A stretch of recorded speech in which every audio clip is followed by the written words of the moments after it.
back to comedians in Charlotte getting coffee with comedians that drink coffee in Charlotte. I'm Nicole Kerbs, and today with me I have my wonderful friend Kaya Allyn, who is a local comedian but also a show producer, also an amazing political activist. I need to get a little bit of B-roll of our drinks, but I'll do that later.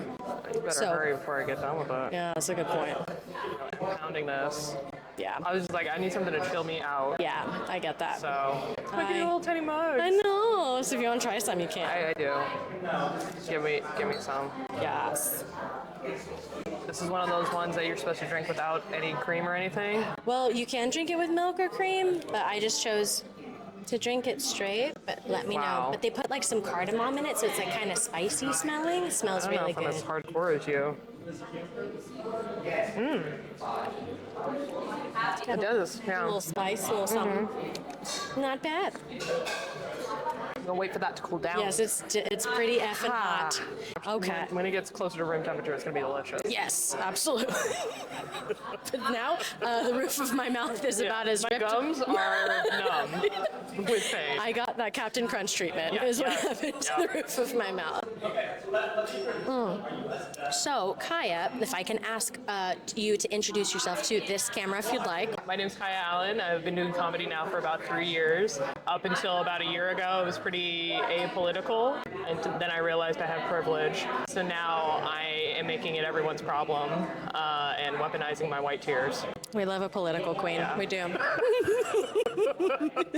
I produce shows here in Charlotte, which I've been doing for about 2 years. It feels like 2.5. I mostly just started doing that because someone needed to do it. Someone needed to do it. Yeah. I love the shred on you. It's popping. Thank you. I love it. It's looking good. What made you get into comedy? What kind of prompted you to start writing jokes and going to shows and all the things? So funny you think I write jokes. No, I've always been a huge fan of SNL. We watched it every single Saturday. I survived off of SNL and Law & Order SVU, and it's made me the woman I am today. Wow. COVID helped. Yeah. That was a big thing, being trapped indoors. Yeah. But also this was a period in my life. I had just had my second child. I was realizing that I was unhappy, and I didn't really know how to navigate that. So I went to a sound deprivation chamber. And it was probably about the size of 2 jacuzzis. Okay. Do you want to hear all of this? Yeah. Okay. Of course. That's why you're here, bro. I'm sorry. I'm in this huge jacuzzi, and in order for it to really work, they're like, hey, turn off the lights, turn off the sound. You're going to be completely alone in the dark because it's like a saltwater thing, like you're floating, right? So it's like, in the womb. Right, exactly. It's like you're floating in your primordial goo. Okay. And after maybe about 5 minutes of panicking because I kept getting salt in my eyes, and then I couldn't find the edge, so I was scared. And I was like, I'm gonna die here. And then there was about 5 to 10 minutes of what I would think is enlightenment or nirvana. Okay. Where I realized, well, when was the last time you were happy, and what were you doing when you were happy? And it was around 12, 13, right? I was playing cello. I was doing dork shit with my friends. I was reading pervy books. I was on that freak shit. Yeah. Okay. After that, I took up cello lessons. I started book clubs. I started reading again. I did all of these things. Doing comedy once COVID ended was kind of like the final thing, where I think like a lot of people, I had been told that I'm like the funny friend in the group. And then I was just like, okay, well, I have all of these stories that I felt like I needed to tell people. Yeah. Interesting enough that I could probably make it funny. So I went up at the Evening Muse. That was my first open mic, which I think was the best bet. A mixed mic, right? Yeah. Got a couple titters and I was hooked, And then I just started doing it. Then we had some problems with a Nazi here. Oh, I heard about that. Yeah, everyone sort of flocks to comedy because it's also like a social gathering, right? But I think a lot of guys, particularly guys who are like, I'm gonna try stand-up comedy, they fight with their words. And so to have them dealing with a literal felon from Florida, they buckled under the pressure. And if any of you disagree, we'll talk about it. But you did. He decided that me, Gail, were going to be like his main punching bags. Objectively, no one really stood up for us. And I realized that, especially in comedy, if you don't have any power, people won't listen to you. And so I decided that I was going to make myself impossible to ignore. And what that meant was that I needed rooms. And so I sent out an email to 4 or 5 places, and 3 out of 5 of them hit me up within the same week. And I went from never having hosted a room to now I have 3 rooms and I have to put people on shows. And so the first year was just kind of getting my feet under me. The year after that was like, hey, but I'm a comic too. I didn't realize that you had started doing comedy just after COVID. And I think that in a way that was almost like perfect timing, because I'm sure all of these like coffee shops and breweries and rooms like needed entertainment and like other things to kind of entice people to come out. I've lost count of how many shows you've got going on. You've got your D&D show, Crusaders of Chaos. You've got your Heckle mic and bi-monthly mic at Triple C. You've got Royal Tut, another mic. Showcase coming up. Yeah, in the last year I started at Dirty Bull in Gastonia. I need to be able to get people out to Gastonia on a Thursday. Yeah, I think that that's also kind of a very shrewd business move, because there's a lot of people in these like suburbs around Charlotte or these small cities around Charlotte that don't want to drive into Charlotte because it's a pain in the ass.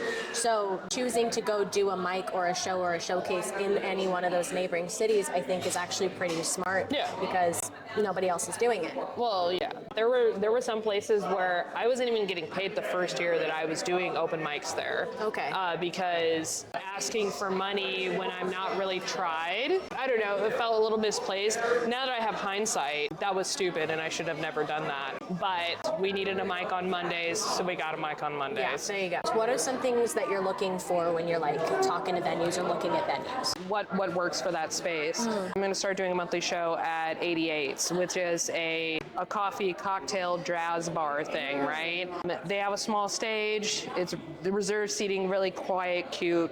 Truth or Dare would not be good for that. Yeah. As a comedian just starting out, your mic was one of the first ones that I was hitting up on a regular basis, but you were also one of the first show producers to throw me a feature spot. Yeah.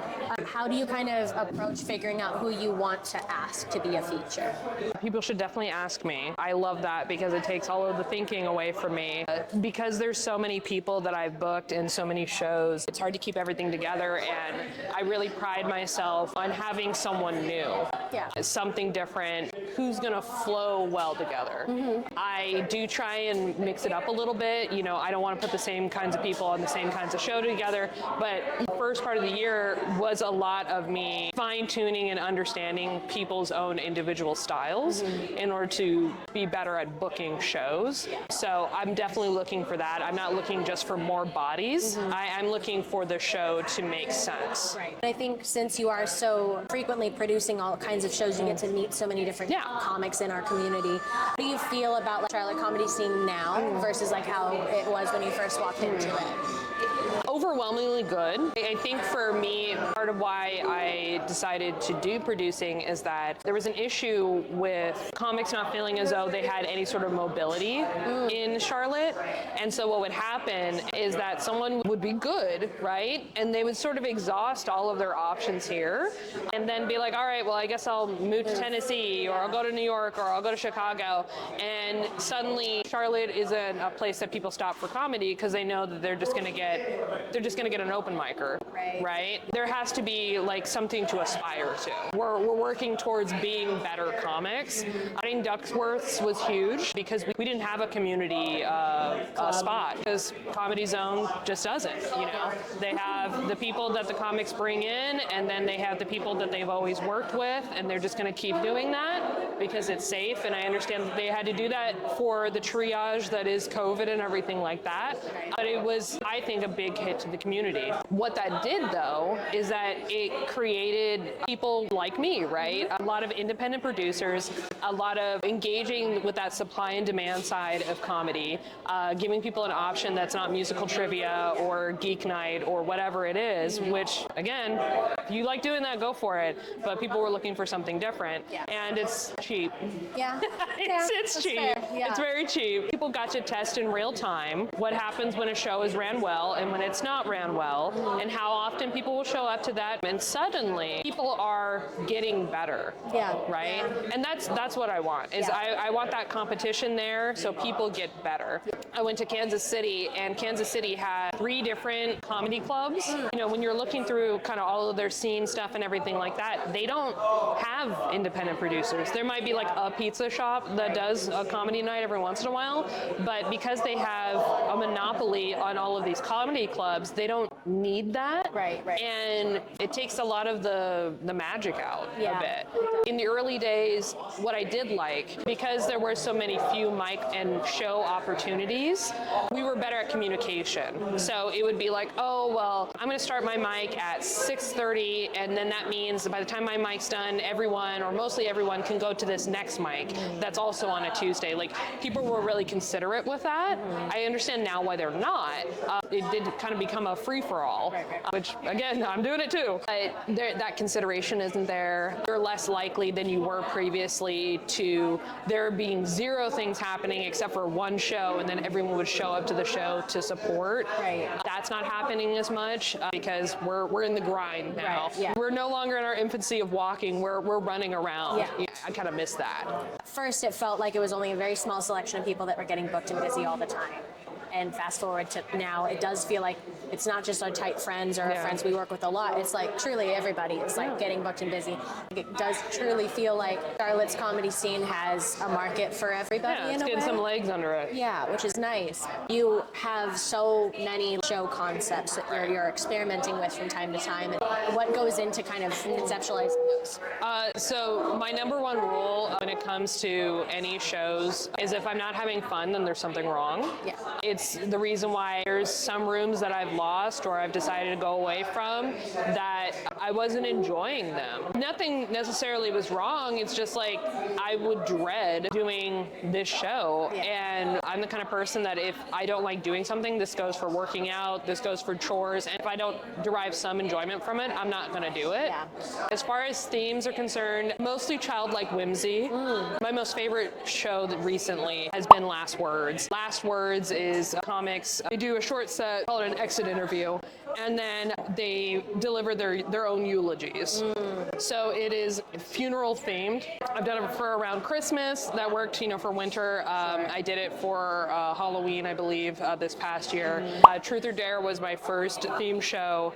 You have roughly 13 to 15 minutes that you're up there. 5 minutes of it is doing your actual set. The rest of it is audience provided prompts. But if there's something that you don't want to do, like it's not gun to your head, do these 15 minutes. And that's kind of always been my thing is like, try your best and have fun. Hear Me Out, which is all about crushes. Right. And that one's easy. It's pervert millennials doing millennial shit like PowerPoints, it just strikes this between of like corporate America, but then also nostalgia, sex sells. Yeah. So there's that. Charlotte, as a comedy scene, it was getting big. On any given list, there would be like 5 or 6 people that I didn't recognize. There was starting to like be these little spats of drama like pop up and shit like that. Heckle Mike was an opportunity for us to be able to air out all of those grievances within the safe dome of comedy and professionalism and understanding the rules and everything like that. As a comedian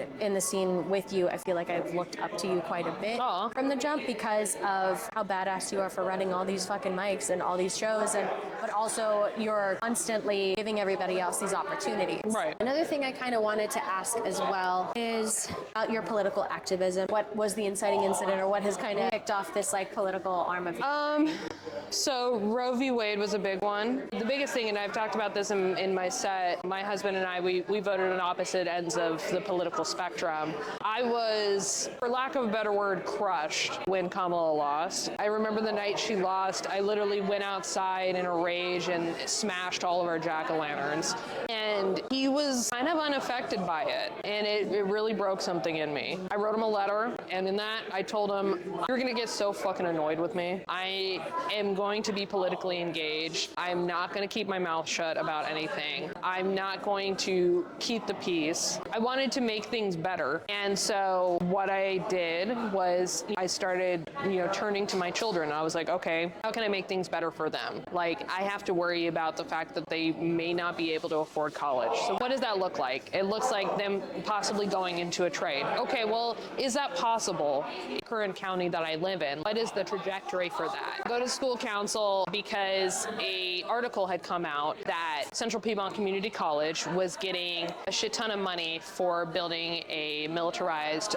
police playground. That didn't sit right with me because that money should be going to my kids in their school. That should be going to maybe not giving them iPads, but renovating some rooms and focusing on trades. And so I spoke there, and some people hit me up and they're like, hey, I don't know why you're talking to CMS. I don't know why you're talking about CMS about this. They don't really handle the budget for that. You're going to want to talk to the Board of County Commissioners. And I was like, oh, okay. So I show up to the Board of County Commissioners because this is around the time that the article had just come out. They were getting a lot of heat for Cop City. Right. And I showed up there. I had signed up for my 4 minutes to tell them my spiel, what I think, whatever. And then they're giving us the rules for public comment. They say, hey, if you're here to speak about the same topic, we're going to give you one 10-minute slot for all of you to say what you need to say. Now, 10 minutes split between roughly 8 to 10 people, it's nearly impossible. Yeah. I ultimately didn't end up getting to speak, but it meant that I was now sort of wrapped up with these people. I remember I was talking to somebody on a TikTok live and they were like, Kaya, you're a liberal. What's with all of the protesting? And like, why can't you guys just show up to your city hall and, call your representative and like that be it? And I'm like, you really think people didn't try that first? I thought that too. I was very much of the opinion, I'll just go and make my comment and then they'll be like, I never thought about it like that. I'm going to change course. Yeah. No, they didn't. They buried it. They slandered us in the media. It rubbed me the wrong way. My husband and I are actively arguing. It can be kind of crazy because on one hand, I end up learning a lot, sort of through the osmosis of trying to prove him wrong. Mm-hmm. And I'm wrong about some things too, not as often, but I am wrong about some things, and it's been an overall wonderful learning experience for me. Everything is political. Yep. And so, I go through this entire year trying to go through the levers and mechanisms set, in place by our founding fathers to get any sort of actual representation. It falls short. Then Indivisible ends up hitting me up and is like, hey, we're doing like a clown theme for the next No Kings protest. So we're thinking about getting a comic. We'd prefer if you didn't curse. But I was like, I get to talk my shit in front of 3,000 people. Like, it was the scariest thing I've ever done. I got through it. I went overtime. Nobody gave you the light? Nobody gave me the light. The light was the sun directly on my forehead. It really was. It was so aggressive. There were people fainting and everything like that. Yeah. That's been the biggest thing, is like just genuine outrage. The other part of it is that I had been neglecting my spirituality because I'm a godless heathen. The only religion that I've really ever been able to fuck with on like a moral basis was Quakerism. They've always been super pro-abolition, prison reform, taking actionable steps to do the work. Like, we're not just doing the lip service, we actually are doing this shit. When I got there, they had just decided to do their trans-affirming minute. Affirming minutes are like, it's basically when that particular Quaker community is like, boom, this is what we believe in, take it, right? And so for them, recognizing a new member's trans identity, realizing how fundamental that is to peace and justice, and I will always be thankful that This community managed to take out a lot of the ickiness I feel about the word God.